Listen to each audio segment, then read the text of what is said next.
시편 133편 1절로 3절까지의 말씀입니다. 시편 133편 1절로 3절까지 오늘 3절 말씀이니까요. 우리 다 함께 한번 한 목소리로 우리 읽겠습니다.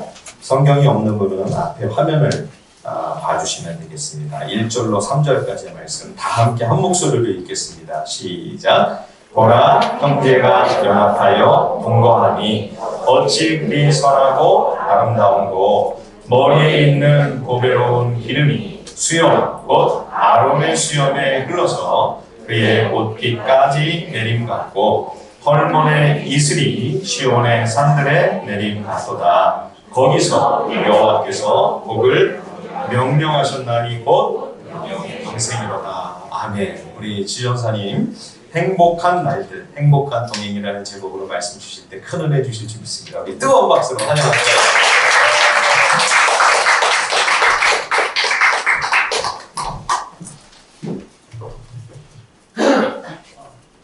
신앙의 바탕에는 무엇보다 먼저 일단 천국을 향한 소망이 있습니다. 그 천국 소망을 바탕으로 해서 뜻이 하늘에서 이룬 것 같이 땅에서도 이루어진다. 기도하면서 땅의 그 실현을 위해 청지기적인 칼로스의 문화적 사명 그리고 그것을 모르는 이들에게 그 삶을 전하는 선교적 사명 이 하나님의 백성으로 살아가면서 기본적으로 부여된 삶의 동기이고 이유이고 목적인 것이죠. 이 천국의 삶을 요약하면 H로 시작해서 Y로 끝나는 영어 단어 3개로 요약할 수 있지 않을까 생각합니다. 첫째는 해피입니다. 기본적으로 행복, 온전한 행복이다. 그래서 하나님 나라 소식을 복음, 복된 소식, 행복한 소식이라고 하죠. 그런데 그 행복이 두 번째 홀리, 거룩함, 구별됨이죠. 그 행복은 행복인데 하나님이 정하신 하나님의 뜻과 방법, 원리, 원칙, 기준 안에서 구별된 복, 구별된 행복입니다. 그리고 세 번째가 하모니, 함께 연합하고 어울리고 함께함의 조화, 그렇게 찾아오는 샬롬의 행복이죠. 이 천국의 삶에 대한 확고하고 올바른 그림이 잘 정립되어 있어야 하나님 자녀로서의 삶이 하나님 자녀다운 모습으로 잘 유지되고 제대로 잘 살아가지게 되는 것이겠죠. 행복을 성경 이곳저곳 내서 참 많이 선포하고 노래하는데 오늘 본문은 그 중에서도 정말 엑기스처럼 행복의 모습을 잘 요약해서 설명하고 있다고 생각합니다. 시온의 산들에서 하나님의 복을 명하셨는데 곧 영생이 이뤘다고 했습니다.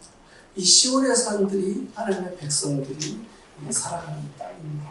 그곳에서 복을 명하셨는데 영생의 복이라고 하셨습니다. 영원함 그리고 생명의 복입니다. 하나님 뜻 안에서 하나님이 정하신 행복의 속성에는요, 영원함이 주는 특별함이 있고 생명이 주는 특별함이 있습니다. 영원하고 변하지 않아요. 그리고 생명의 속성, 생명의 본질 안에서 드리는 행복입니다. 그 반대는 쉽게 변하면서 생명의 속성을 훼손하는 행복이겠죠. 대표적인 것이 쾌감에 기인하는 행복입니다.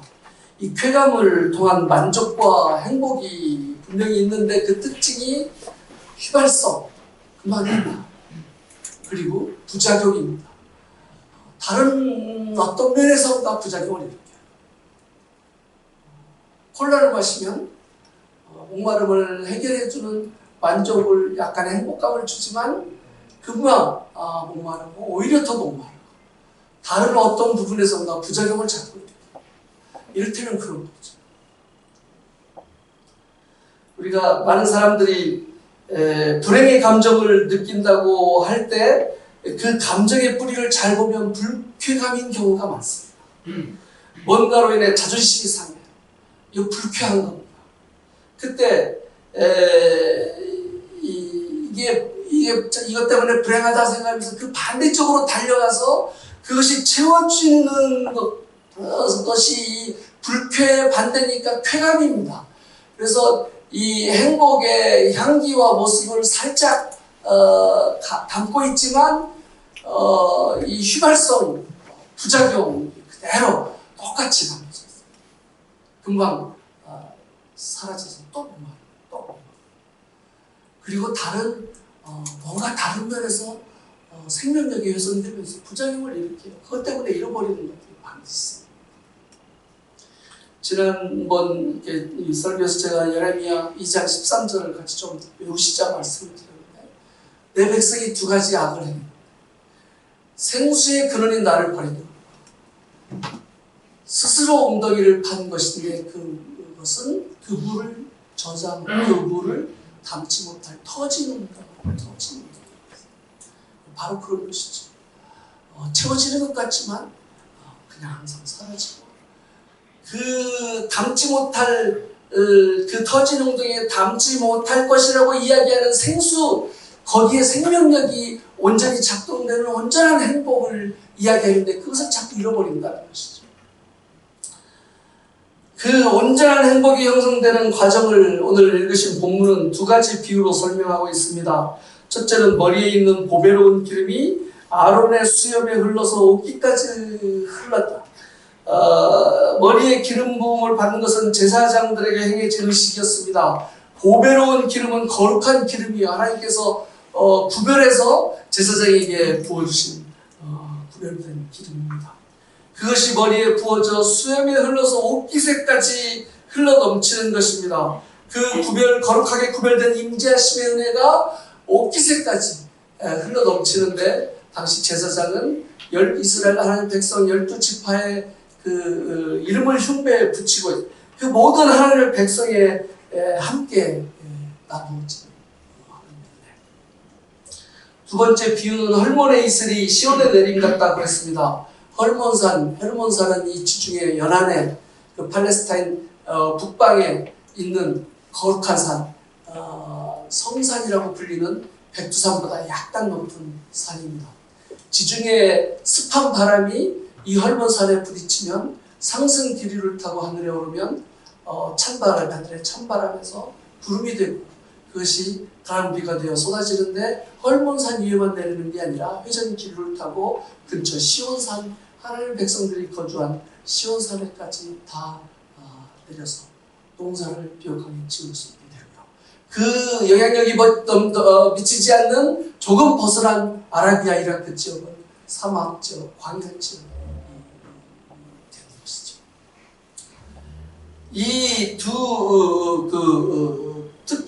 두 비유를 통해서 선포되는 영원한 생명이 가지는 특징은 첫째, 구별해서 정하신 하나님의 은혜의 손길, 보배로운 기름, 거룩한 산 헬몬 거기서부터 시작된다. 홀리 거기서부터 시작.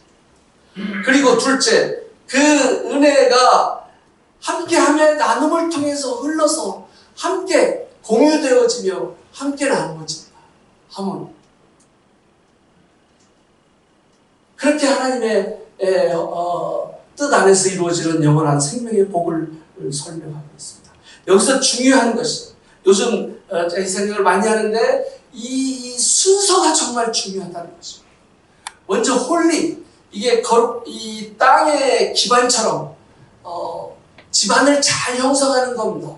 그리고 거기에 하모니가 기둥처럼 세워지는 것입니다. 그리고 거기에 해피 행복의 지붕을 세우는 거예요.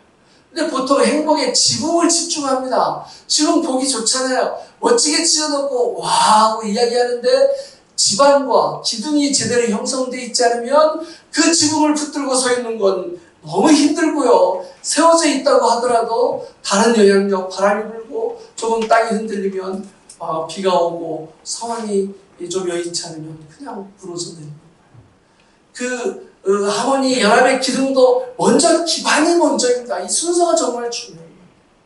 그렇게 하면서 해피의 온전한 행복의 온전한 모습이 든든하게 세워진다. 그 시작은 홀리입니다. 하나님께서 정하신 구별된 뜻, 원리, 원칙, 기준 안에서 채워주고 드려지는 행복. 데살로니가전서 5장 16절에서 18절 항상 기뻐하라, 쉬지 말고 기도하라, 범사에 감사하라. 이것은 그리스도 예수 안에서 너희를 향하신 하나님의 뜻이니라 그랬습니다. 기쁨, 기도, 감사. 항상 범사에 어떤 상황에 있든지 기쁨, 기도, 감사 이것을 붙들고 살아나가는 것이 하나님 자녀를 향하신 하나님의 뜻이라는 것입니다. 잘 생각해보면 이 기쁨, 기도, 감사는 행복의 조건이기도 하고 행복의 결과이기도 합니다. 뗄래야 뗄 수가 없어요. 그런데 그것을 꼭 붙들고 살아라. 그것이 하나님의 뜻이라는 것입니다. 이 하나님의 뜻 하면 반드시 함께 떠올려서 생각하셔야 될 구절이 있습니다. 로마서 12장 2절이 그 구절. 너희는 이 세대를 본받지 말고 오직 마음을 새롭게 함으로 변화를 받아 하나님의 선하시고 기뻐하시고 온전하신 뜻이 무엇인지 분별하도록 하라. 하나님의 뜻이 분별할 때 전제 조건처럼 우리 안에 있어야 될 자세를 이야기합니다. 이 세대를 본받지 말고 마음을 새롭게 하고 변화를 받아. 이 세대의 시선으로 이 세대의 느낌으로는요, 야, 그런 상황에서 웬 기쁨? 웬 기도? 거기서 웬 감사? 이 세대의 시각으로는 그런 소리들이 나올 수 있다. 그 세대를 본받지 말라. 그 상황에서 마음을 새롭게 한다. 변화를 받는다. 그럼을 통해서 하나님의 온전하신 뜻을 분별하는 지혜가 채워진다. 이 과정을 통해서 하나님의 뜻이 분별되어져요. 그리고 우리 살면서 우리 마음에 불행의 마음이 찾아옵니다. 하나님께 기도합니다. 하나님 이 상황에서 하나님의 뜻을 보여주십시오. 너무 힘듭니다. 그때 점검할 필요가 있는 것이 있습니다. 내 안에 이 세대를 본받지 말고 그 구절이 작동되고 있는가? 이 상황에서 내 마음을 새롭게 함으로 내 마음이 새롭게 되고 있는가? 그 상황에서 변화를 받아 내 안에 변화를 받는 생각과 고민이 있는가? 그런 과정 다 묻어놓고 하나님의 뜻을 보여주십시오. 그게 되겠습니까? 하나님의 뜻이 분별되어지는 하나님 분별의 지혜가 작용되고 채워질 수 없다는 것입니다. 보통 문과 길 하면은요, 뭐가 먼저예요? 길이 먼저입니다. 길을 잘 찾아가면 목적지로 하는 문이 나와요. 그걸 열고 들어가는 겁니다. 그런데 천국을 가는 길은요, 문이 먼저입니다. 좋은 문으로 들어가라. 이 말씀이 먼저예요. 문을 열고 들어가는 겁니다. 하나님이 정하신 그 전제 조건을 먼저 통과해서 그 마음과 삶의 그 하나님의 말씀하신 하나님의 마음과 방법 안으로 풍덩 빠져서 거기서부터 하나님을 향해 나아가는 길이 시작된다. 세상 세태 속에서 이것이 있으면 행복이 채워질 것이라고 꼽는 대표적인 것들, 돈, 명예, 권력 이런 것들이 있습니다. 이런 것들이 있으면 뭔가 좀 더 마음대로 할 수 있는 힘의 영역이 확대됩니다. 좀 더 마음대로 할 수 있어요. 그런 것들이 있어요. 마음 먹은 것들이 있죠. 그런데 그 목표에 집중하고 집착해서 달려가다가 마음을 제대로 지키고 돌보지 못합니다. 세상이 만만치 않아요. 치열해요. 그런 것들을 얻기 위해서 마음에 황사가 일고 먼지투성이 진흙탕 뒤죽박죽 되고 맙니다. 결국 마음은 혼탁함과 피폐함이 가득한 채 자기 자신도 자기의 마음을 컨트롤할 수 없는 엉망진창인 마음이 되어져 버렸는데, 자기도 어떻게 할 수 없는, 자기도 뭔지 잘 모르겠는 자기 마음이 마음대로 할 수 있는 힘이 훨씬 많이 생겨버리는 겁니다. 결과는 뒤죽박죽이에요.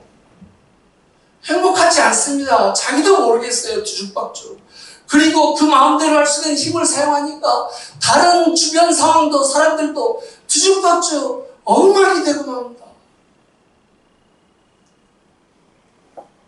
잠언 4장 23절 무릇 지킬 만한 것 중에 더욱 내 마음을 지키라. 생명이 그러니 위해서는 합니다. 생명이 거기서 시작됩니다. 그리고 생명으로 작동되는 행복도 시작도 마찬가지입니다. 하나님의 마음이 채워져 하나님의 뜻과 원리 원칙의 기초 위에서 우리들 마음과 삶이 작동되고 그러면서 참 행복의 길이 그 문을 열고 이제 시작 그 길을 가기 시작한다.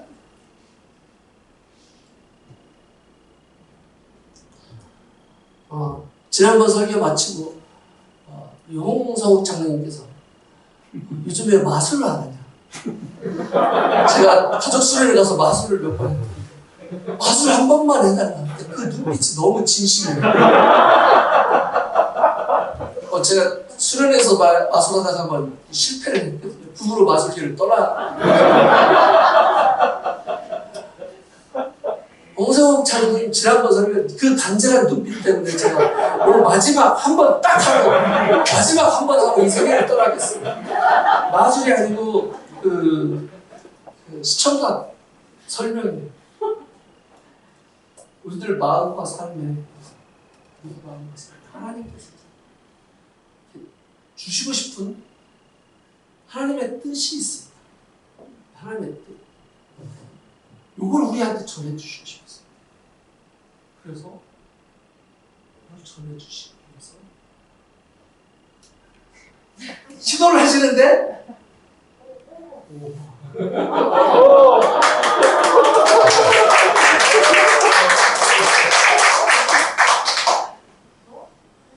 이 하나님의 우리를 향해서 전해주시는 뜻에 대해서 관심이 많죠. 당연히 이 뭘까? 고민하고 공부도 하고 정말 생각 많이 하죠. 그래서 이것에 대해서 잘 관심이 집중되기 시작해요. 이게 뭐지?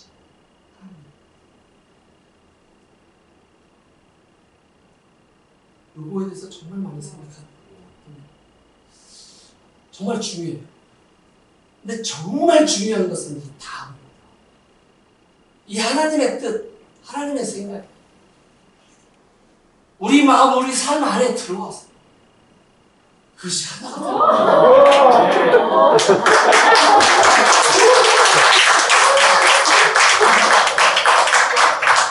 항상 기뻐하라, 쉬지 말고 기도하라, 범사에 감사하라. 하나님의 뜻이 좋은 이야기입니다. 우리 지식이 쌓여요. 그런데 우리들 삶의 안에, 우리들 마음 안에 그 마음이 살아서 작용되어야 될 시간에 그 말씀은 따로 있는 말씀입니다. 그게 문제 아닌가요?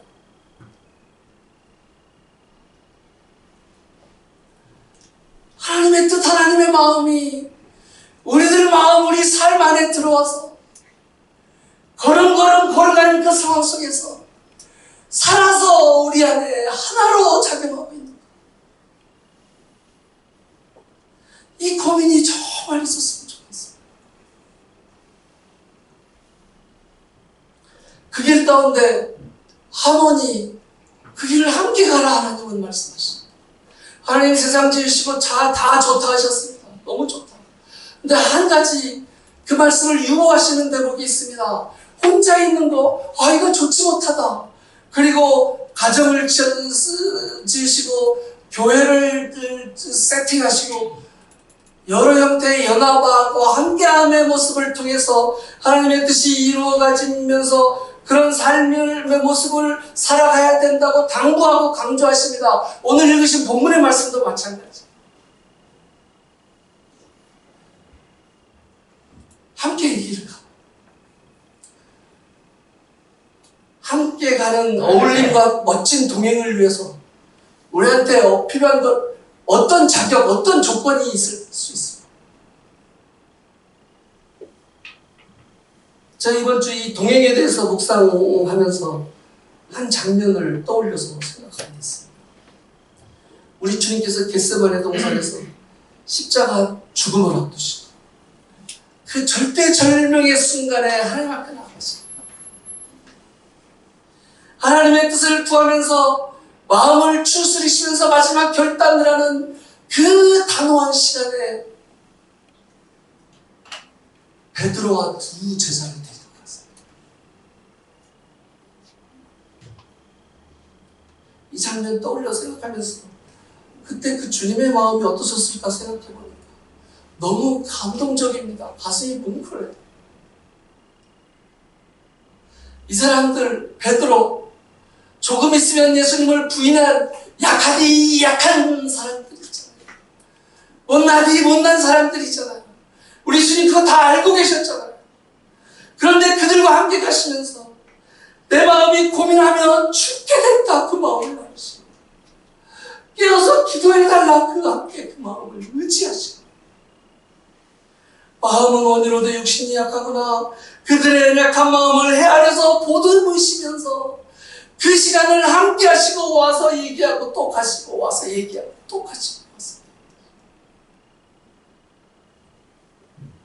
그 절대적인 절명의 시간 그들과 동행하고 계세요. 그래서 든 생각이 있습니다. 어울림, 연합, 동행의 길에 누군가 서로를 향해서 상대방을 향해서 아니면 자기 자신을 향해서 이 함께 어울리려면 이 정도는 자격 요건이 필요하다 생각하며 세워놓은 문턱, 울타리가 있다면 그게 얼마나 합당치 않은 것입니다.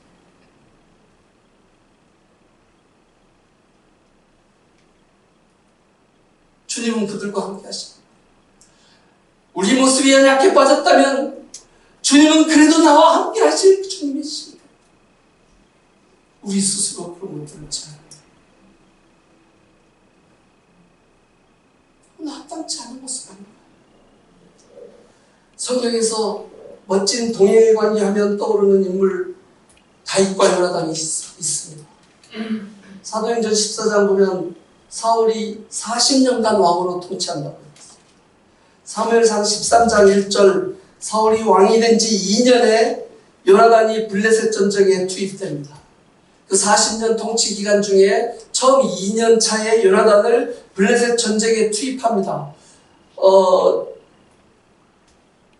이때 그러니까 요나단의 나이가 최소한 한 15살 전쟁에 지휘관으로 투입됩니다. 최소한 15살로 생각합니다. 사무엘하 5장 4절에 보면 다윗이 나이가 30세의 왕위에 올라 30세의 왕이 올라 40년 동안 다스립니다. 그러니까 다윗이 사울이 40년 왕을 마치고 다윗이 왕이 될 때 사울이 30세. 이때 요나단은 죽었지만 살아있다면 몇 살이었겠어요?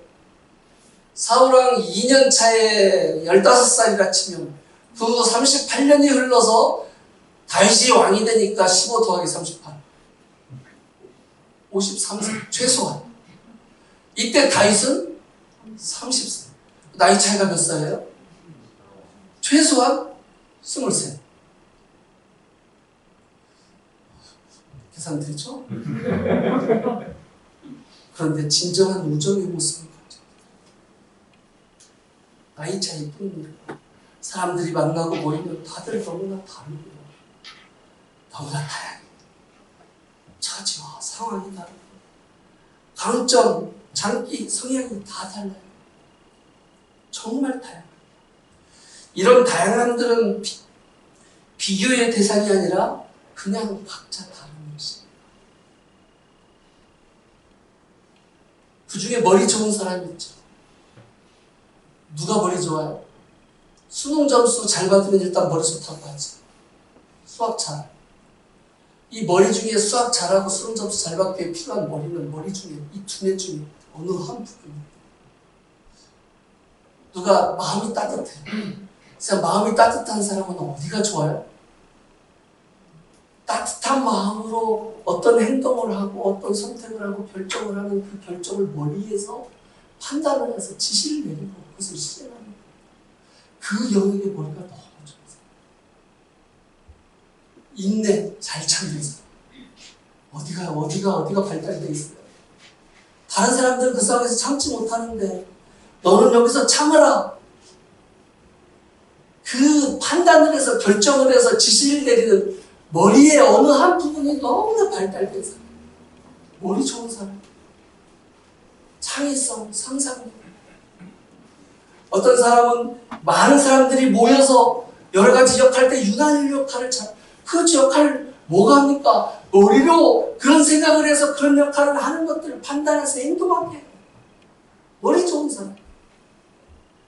수학 잘하는 머리. 그것은 요리로 한다면 요리할 수 있는 여러 가지 재료 중에 어느 한 가지 재료입니다. 유익한 재료. 계란이 있으면 맛있는 요리를 할 수 있는 여러 가지 요리를 할 수 있어요. 너무 필요하고 좋아요. 근데 계란이 없으면 밥 못 먹습니까?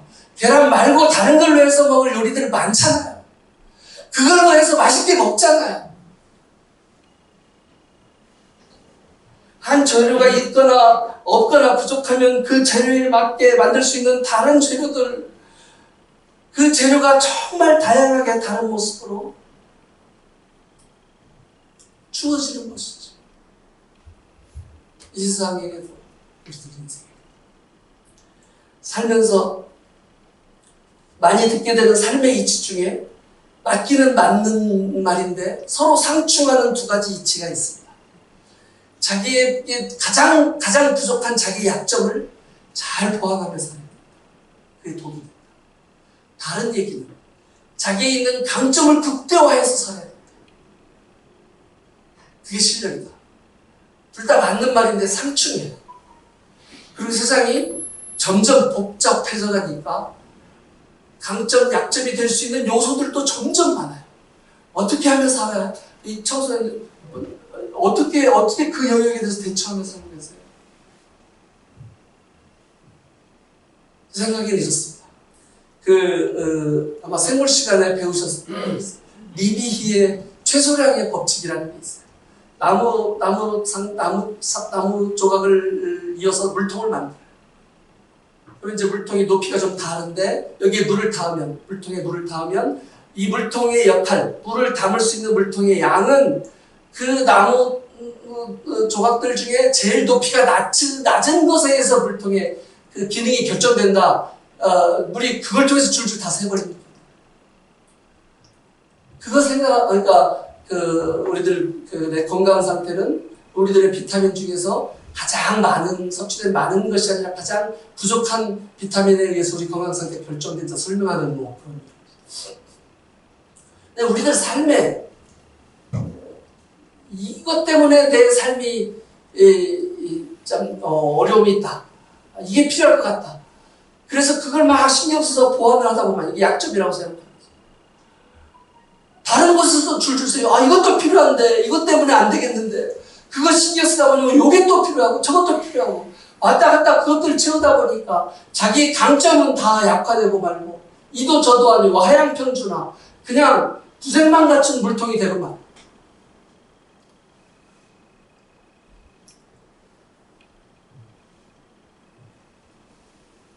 여기서 이 천국의 원리 그리고 천국을 소망하며 살아나가는 하나님의 백성의 그 원리가 정말 필요해요. 하모니, 어깨도 연합.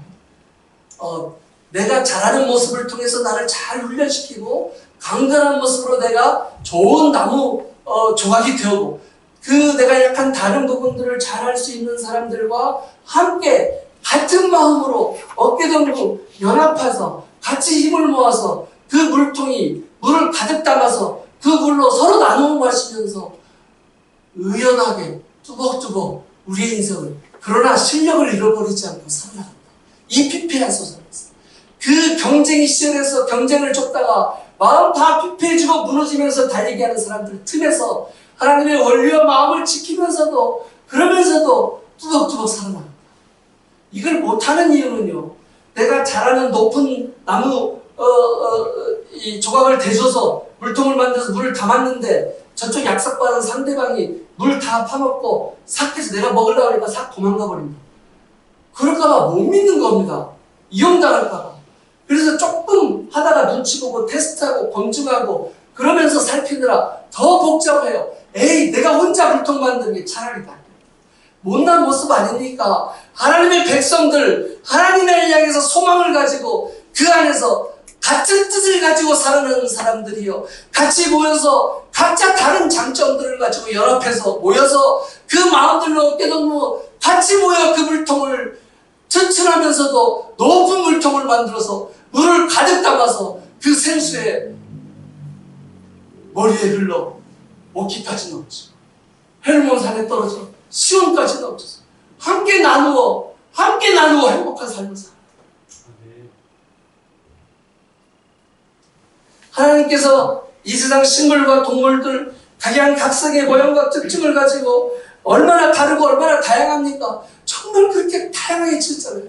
우리들 인생을 지고 사람마다 얼마나 다양한 강점과 또 소망과 역할과 기능들을 허락해 주셨겠어요. 그런데 세간의 평가는, 이른바 세간의 평가는 그 평가의 기준의 폭이 너무 좁고 편견과 왜곡으로 가득 차 있어요. 이 세대를 본받지 말아라. 거기에 입술지 말고 너희 한 사람 한 사람의 매력과 강점들을 멋지게 발견하고 찾고 강화시키고 그 여러 모습들을 가진 사람들, 친구들, 특히 젊은 친구, 어깨동무 동료들 많이 만나 함께 그분을 자기가 가진 장점에 대해서도 마찬가지고 삶의 영역에 대해서도 마찬가지입니다. 제가 신앙의 삶을 살면서 저에게 항상 있어왔던 고민 중에 이런 고민이 있습니다. 이상과 현실, 간격차가 너무 커요. 신앙의 영역에서도 이상과 현실, 간격차가 너무 커요. 이상, 먹고 싶지 않고 나는 몸부림으로 살고 있어요. 그런데 이상을 불교처럼 그거 붙들고 산에 들어가서 벽 쳐보면서 이상만 생각하고 지킨다. 그렇게 사는 우리는 혼나잖아요. 세상에 뛰어들으라고 했잖아요. 세상에 뛰어들으니까 간격차가 너무 커요. 그 간격을 끌어안고 살다 보니까 가랑이가 찢어지겠어요. 찢어지게 아파요.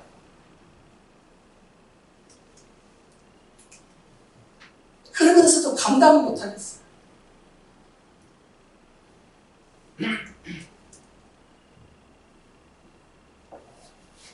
저같이 가랑이가 찢어지도록 고민하는 사람도 있고요.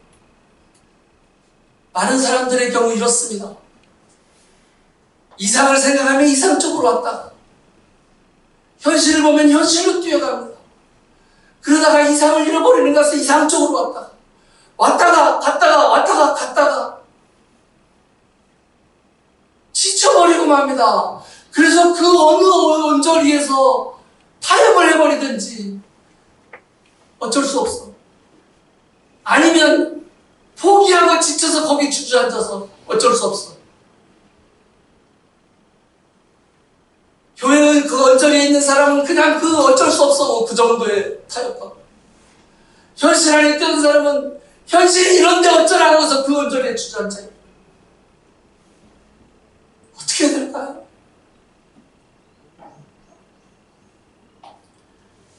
요즘에 이런 생각을 되게 많이 합니다.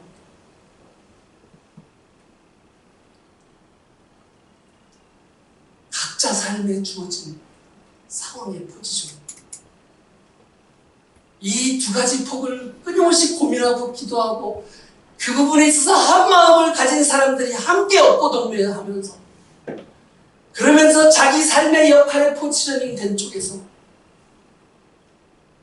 든든하게 발을 든든하게 딱 버티고 서서 그러나 그 마음을 저쪽에서도 어이하면 그래 무슨 말인지 알아. 이쪽에서도 어이하면 그래 나 잘 있어. 서로 어깨동무 양팔강력으로 벌려 그 마음으로 함께 쭉 들어서서 함께 이 세상을 훑어나가 사는 거예요.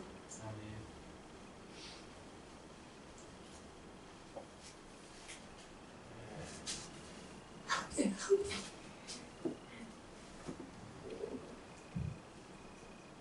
우리는 하나님 백성으로 살아나가는 삶에 대해서 많은 부분 이스라엘의 역사를 통해서 배우고 적용합니다. 그런 이유가 있습니다. 출애굽기 19장 5절에 보면 너희가 다 내게 속하였나니 너희가 내 말을 잘 듣고 내 언약을 지키면 너희는 모든 민족 중에서 내 소유가 되겠고 너희가 내게 대해서 제사장 나라가 되며 거룩한 백성이 되리라. 너는 이 말을 이스라엘 자손에게 전할지니.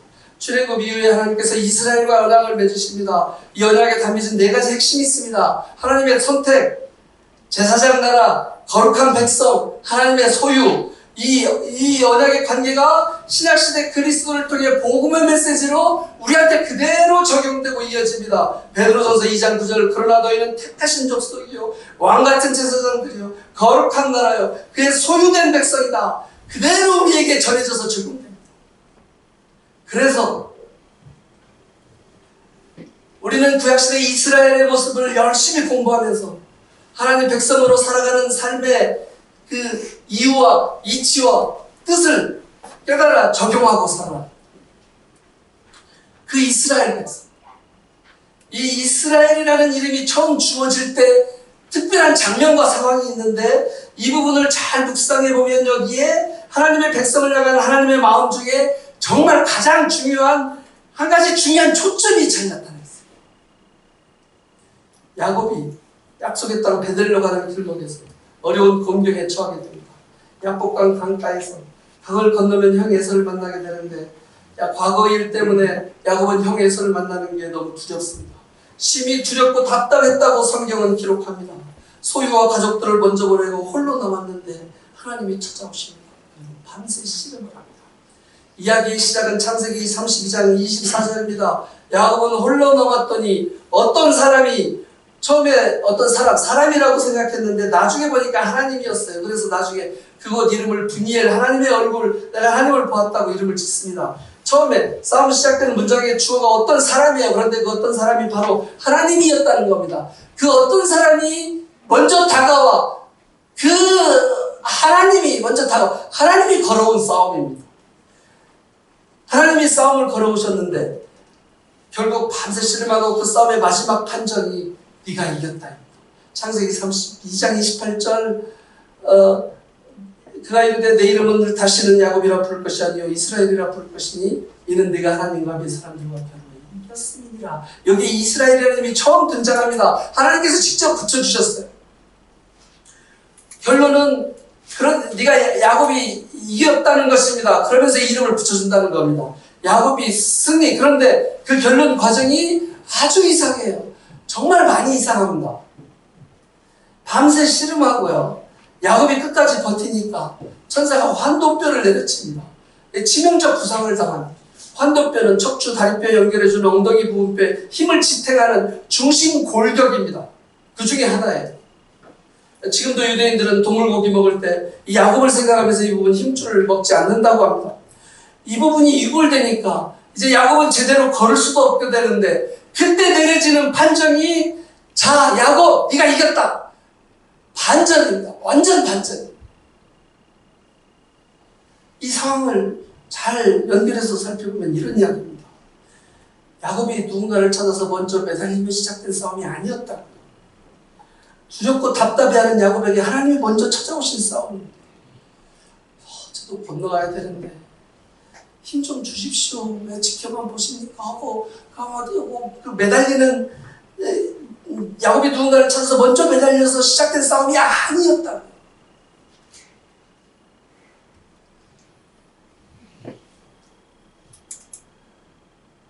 두려움에 빠져 주저앉아버린 야곱을 향해서 야곱아 일어나라. 가야 될 길이 있다. 그 말씀을 주시겠어. 하나님이 찾아오셨어. 그 두려움을 이겨라.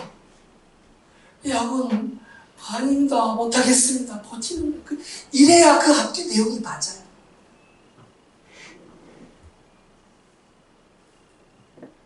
이 장면을 수천 년 전 야곱이라는 인물에게 있었던 옛날 이야기로 읽으면 안 되는 거 아시죠? 우리들 인생에도 야곱의 인생이 있잖아요. 야복강 앞에서 세우는 밤들이 있잖아요. 혹시 없으신 젊은 청춘이 있으면 기대하십시오. 그 밤들이 있다니까. 20년 전 하란으로 도망칠 때 하나님이 야곱에게 주셨던 약속이 있어요. 창세기 28장 15절. 내가 너와 함께 있어 네가 어디로 가든지 너를 지키며 너를 이끌어 이 땅으로 돌아오게 할지라. 이 땅으로 돌아오게 할지라는 그 땅이 그곳 베델이었습니다. 야곱은 이제 하란에서 20년을 보내고 그 약속의 땅 베델을 향해 가고 있는 것입니다. 그런데 그만 주저앉고 만 것입니다. 못 가겠습니다. 갑자기 분노 가득해 있을 에서의 얼굴만 떠오릅니다. 이대로 가면 그냥 잡혀 죽을 것만 같습니다. 사실 하란을 떠날 때 이미 다 각오하고 거기까지 결심하고 달려왔을 것 아닙니까? 그런데 상황이 닥치니까 두렵고 답답합니다. 하나님이 동행의 약속을 주셨고요. 그 약속의 소망을 붙들고 그 길을 가겠다고 결심도 했습니다. 그렇게 나섰는데 불안과 두려움이 태산처럼 밀려와 마음을 덮는 겁니다. 꼼짝을 못하겠는 겁니다. 그곳에 하나님께서 찾아오셔서 가라. 못 가겠습니다. 필사적으로 버티는데 그 야곱의 고집이 만만치 않습니다. 계속 이럴 거니 환도뼈를 내려치지. 환도뼈가 그러지. 그때야 야곱이 정신이 번져. 저 좀 도와주세요. 창세기 32장 16절. 그가 이르되 날이 새려하니 나로 가게 하라. 야곱이 이르되 당신이 내게 축복하지 않냐면 가게 하지 않겠습니다. 저 좀 도와주십시오. 저 지금 환도뼈도 부러졌습니다. 저 좀 도와주십시오. 이대로는 가실 수 없습니다. 그 모습 보면서 그 상황 이때 천사가 묻습니다. 너 이름이 뭐냐? 그가 이르되 야곱이니이다. 그가 이르되 야곱이니이다. 이 대목이 정말 중요해요. 이 고백이 정말 중요하다고 생각하는 이유가 있어요. 야곱이요. 원래 이렇게 고백하는 사람이 아니었기 때문입니다. 창세기 27장 18절 19절 예전에 그런 땅을 떠나겠죠. 야곱이 아버지에게 나가서 내 아버지 하고 부르니 내가 여기 있노라. 내 아들아 네가 누구냐? 야곱이 아버지에게 이르되 나는 아버지의 맏아들 에서로서이다. 나는 아버지의 맏아들 에서로서이다. 창세기 32장에서 천사가 야곱의 이름을 이 대목에서 몰라서 그렇겠습니까?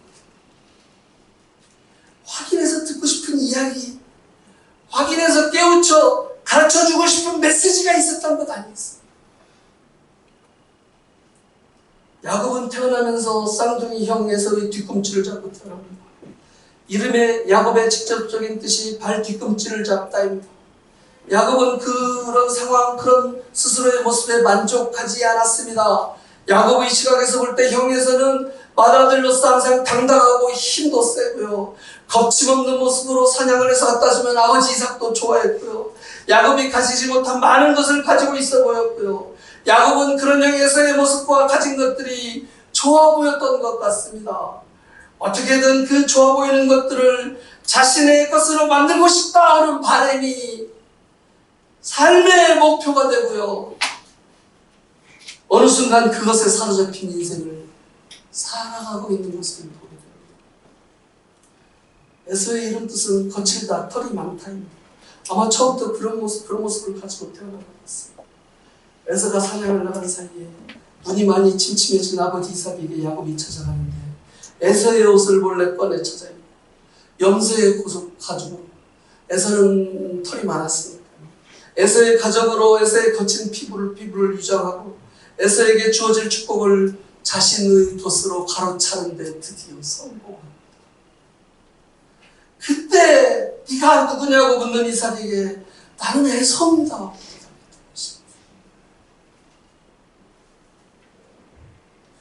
그때 그 나는 에서입니다 하는 고백과 창세기 32장 나는 야곱입니다 하는 고백 사이에 20년의 시간이 흐릅니다. 그 사이 20년 동안 야곱의 삶의 모습을 한번 살펴보십시오. 나는 에서입니다 하고 거짓 고백할 때 그 마음가짐과 그 자세가 그대로 담겨져 살아가고 있잖아요. 성공을 향한 집착과 집념에 얽매인 삶, 자기가 되고 싶은 모습, 이루고 싶은 모습들을 위해서 수단과 방법을 가리지 않고 애쓰고 추구하는 삶을 삽니다. 나는 에서입니다. 내가 그 자리에 있어야 합니다. 내가 그 모습으로 살아야 합니다. 할 수 있는 방법만 있다면 그것을 위해서 최선을 다하며 살아갈 것입니다. 그러다 이곳에서 야곱과 만나서 무너져 내립니다. 주저앉아서 무너져 내린 야곱에게 하나님이 작정하고 찾아오신 것입니다. 일어나라, 가야 될 길이 있다. 그 치열한 밀당, 씨름 끝에 야곱이 비로소 철저한 이탁의 고백을 외치는 것처럼 살려주십시오. 당신이 저를 두고 가시면 저는 죽습니다. 살려주십시오. 그 대목에서 야곱에게 너 이름이 뭐냐? 야곱이 대답합니다. 저는 야곱입니다. 무슨 야곱이니까요. 그러자 천사가 대답합니다. 그래, 네가 이겼다. 이제 됐다. 네가 이겼다. 너의 이름은 야곱이 아니라 이제 이스라엘이 올라온다. 타인의 시선으로 만들어진 아니면 타인과의 비교 속에서 형성된 자기 자신이 아니라 나에게 주신 나의 모습, 나의 있는 대로의 강점, 매력, 나 자체의 모습으로 있는 그대로, 그리고 자에게 처한 두렵고 답답하지만 그 처한 현실까지 다 내어놓고 있는 그대로 고백하고 스스로도 그것을 받아들이고 그리고 내어드리고 온전한 의탁, 그 온전한 의탁. 원래 이 싸움은 하나님이 찾아와 시작된 싸움이었습니다. 야곱은 아니라고 버티며 발버둥을 쳤죠. 그런데 이제 절대 의존 붙잡고 매달립니다. 환도뼈가 유골되고 나니까 아무것도 할 수 없음을 철저하게 깨닫습니다. 이제 에서가 공격해 오면 도망도 가지 못합니다. 무조건 살려주십시오 매달리는데 이제 됐다는 겁니다. 뭐가 이제는 됐다는 거예요.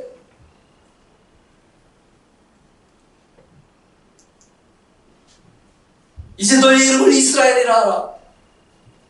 이스라엘 뜻은 하나님이 다스리신다는 거예요. 이제 너에게 하나님의 다스리심이 임할 수 있구나. 나의 모습, 나의 상황이 있는 그대로 하나님의 손길 앞에 나아가 드리는 절대 의존, 절대 의착, 의탁의 고백. 하나님의 백성의 삶은 거기에서 시작됩니다. 심령이 가난한 자는 복이 있나니 천국이 저희 것이다. 이때로부터 야곱에게 찾아온 한 가지 중요한 변화가 있습니다. 함께함의 삶입니다. 창세기 33장 에서와 만남 화해, 그 이야기 이후에 경쟁하고 대립하고 함께할 수 없었던 에서와 함께함의 삶을 살기 시작합니다. 그 다음 34장은 딸 디나에게 일어난 사건이 잠깐 삽입되고 이어지는 35장 약속의 땅 베들로 올라가는 내용이 시작되는데 그곳에서 반복해서 등장하는 표현이 있습니다.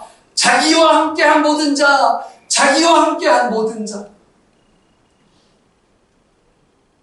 이전의 야곱의 스토리 전개에서 찾아볼 수 없는 표현이었습니다.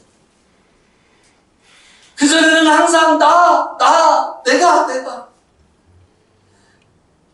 제가 그 개수 헤아리다가 포기했어요. 계속 등장해요. 나. 사건의 진행도 완전히 개인 중심의 진행이고요. 하나님과의 만남도 하나님과의 개인적인 만남이 강조. 그런데 그랬던 야곱이 함께함, 공동체적 삶의 의미를 찾게 됩니다. 하나님의 백성 이스라엘 그 역사의 스토리가 거기로부터 시작됩니다. 이스라엘의 스토리. 그 스토리의 시작은 스스로의 모습 있는 그대로 자기 자신을 자기 자신의 이름으로 자기 자신의 모습으로 하나님께 내어놓고 고백하고 의탁하고 매달리면서였습니다. 그 스토리가 이어졌습니다. 지금 우리가 바로 그 하나님의 백성으로 살아가고 있는 것이죠. 미세먼지, 황사보다 짙어져가는 혼탁함으로 세상도 세태도 점점 뿌옇게 어지럽고 그 안에서 치열하게 살아가는 사람들도 점점 뿌옇게 너무나 어지럽습니다. 그 혼탁함에 눈이 가려서 정말 소중한 것. 제대로 보지도 못하고 제대로 지키지도 못하면서 그렇게 우리들 살아가고 있는 건 아닐까?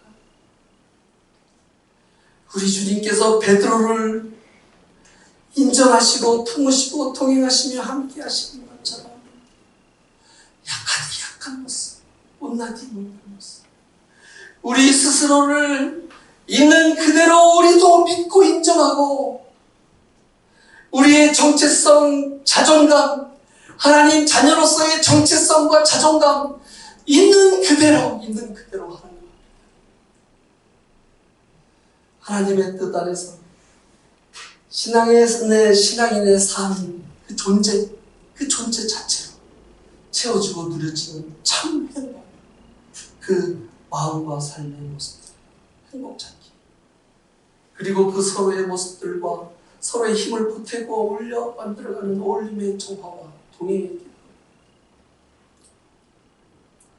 정을순 할머님이 쓴 숨바꼭질이라는 시가 있습니다. 이분이 80세에 한글을 배우셨다고 합니다.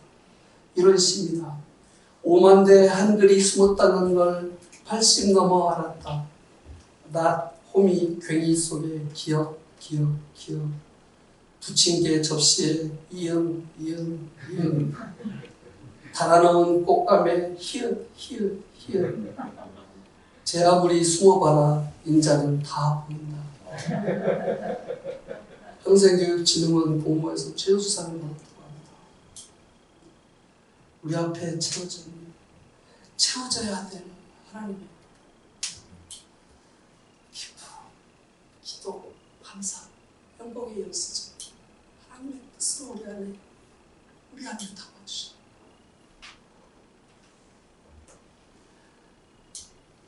행복 찾기, 숨바꼭질. 진짜 행복 찾기. 제 아무리 숨어보라 인자는 다 보인다. 지난 6년 하늘비전 공동체 이름으로 소중한 한 텀, 소중한 세월의 한 구간을 달려오셨고요. 이제 또 새로운 구간을 향해 달려나가실 하늘비전 성도님들과 말씀을 나누면서 이 믿음의 여정이 하나님의 뜻 안에서 빨리 각자 너무나 다양한 상황과 여건 그리고 역할들 모두 하나님의 다스리심과 인도하심의 손길 앞에 그 모습 지금 갖고 계신 그 모습 그대로 있는 그대로 다 하나님 앞에 내어놓고 우리 서로 앞에 또 함께 같이 어깨동무 연합하고 행복하게 천국까지 가져갈 동행의 추억들 많이 만드시면서 천국의 소망 함께 행복하게 이루어 가셨으면 좋겠습니다. 그렇게 간절한 마음 기대하고 기도하고 응원드립니다. 감사합니다.